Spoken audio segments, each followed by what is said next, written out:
Votre prochaine question concerne les inconvénients pour la mobilité douce.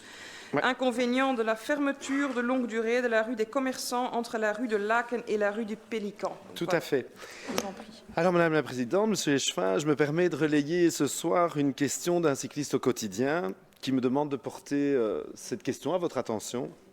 Comme vous le savez, la rue des Commerçants revient souvent sur le devant de la scène pour sa réputation plutôt sulfureuse.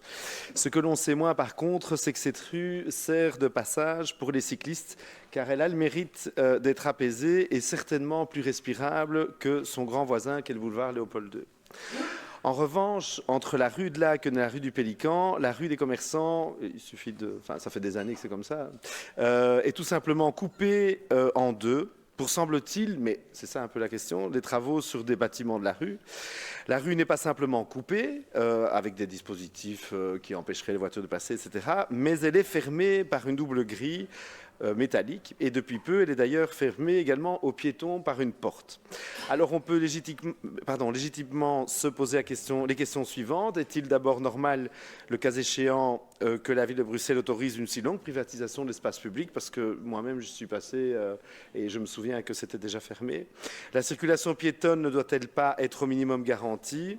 Et la rue sera-t-elle réouverte un jour à la circulation des piétons et des cyclistes, et si oui, éventuellement quand? Alors je sais que le réflexe est d'inviter les cyclistes à emprunter les grandes voies de circulation, de passage, parce qu'ils sont mieux aménagés. Il faut savoir cependant que ce sont des voies qui, en heure de pointe, se révèlent tout simplement irrespirables et en tout cas dangereuses, notamment les doubles fils, les portières. Donc je parle du matin et du soir quand c'est les embouteillages en gros. Je suis sûr que dans un contexte de promotion de mobilité douce, vous pourrez trouver une solution rapide à ces inconvénients afin que les cyclistes au quotidien puissent utiliser des itinéraires sereins pour eux-mêmes. Je vous remercie pour vos réponses, Monsieur Léchevin. Merci, Monsieur Wouters. Monsieur Léchevin, donc, pour vous répondre. Merci, Madame la Présidente. Merci, Monsieur le conseiller. Des itinéraires sereins, c'est un nouveau mot là. Oui, serein. On va étudier ça. Oui. L'autorisation d'occupation de voirie a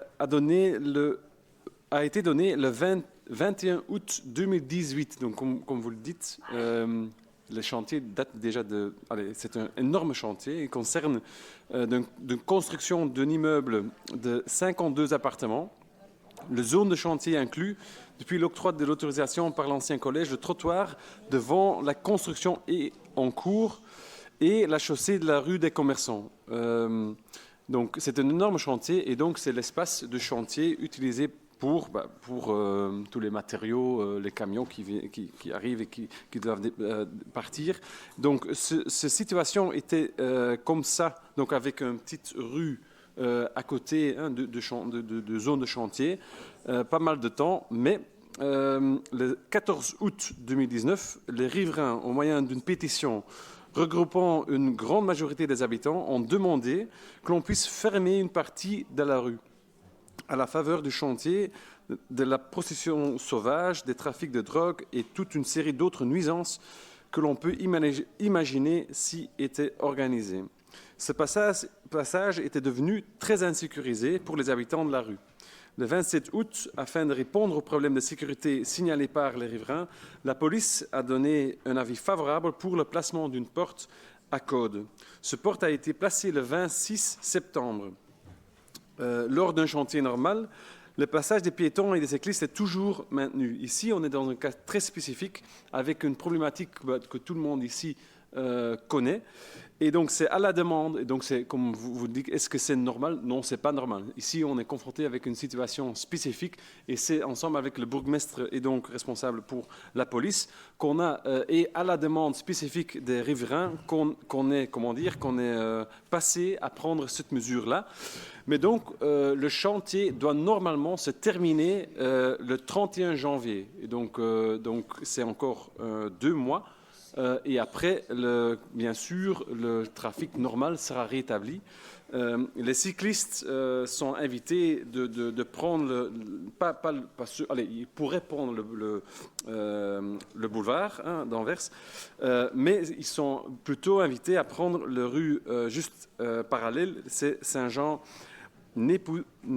Nepomucène, Nepomucène, rue Saint-Jean-Nepomucène, pour continuer leur trajet, effectivement, comme vous le dites, pas sur le grand boulevard, mais dans les petites rues apaisées, à côté, pour continuer vers Pacheco. Et donc, c'est une situation spécifique, après une demande spécifique des riverains, et donc temporaire, parce que ça sera normalement jusqu'à 31 janvier.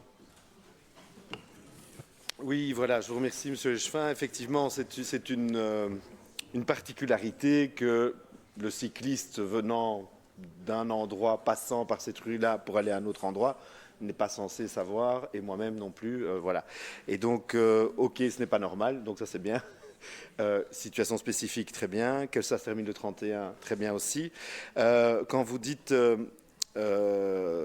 que les cyclistes peuvent prendre la rue Saint-Jean-Nepomucène, c'est un nom assez imprononçable, je me souviens que dans l'interpellation que ce cycliste m'a faite, et je n'avais pas voulu mélanger les genres dans ma question parce que la question était particulière et précise, il faisait état de toute une série de rues, dont celle-là, pour lesquelles il fallait pas un 4x4, mais un mountain bike pour passer. Et donc, il m'avait demandé, du coup j'en profite, parce qu'en fait vous me tendez la perche, il m'avait demandé, il m'avait listé tout un nombre de rues sur la ville de Bruxelles, dont certaines peut-être sont voiries communales et d'autres régionales, donc je ne vais pas faire ce procès-là, mais sur lesquelles la ville pourrait faire quand même un fameux gros effort, notamment pour les cyclistes, parce qu'il parlait de cette rue-là en disant que c'était un enfer pour passer là-dessus, et qu'il invitait d'ailleurs le collège et tout le conseil, moi y compris, à faire un petit tour en vélo dans ces rues pour sentir à quel point ça fait du bien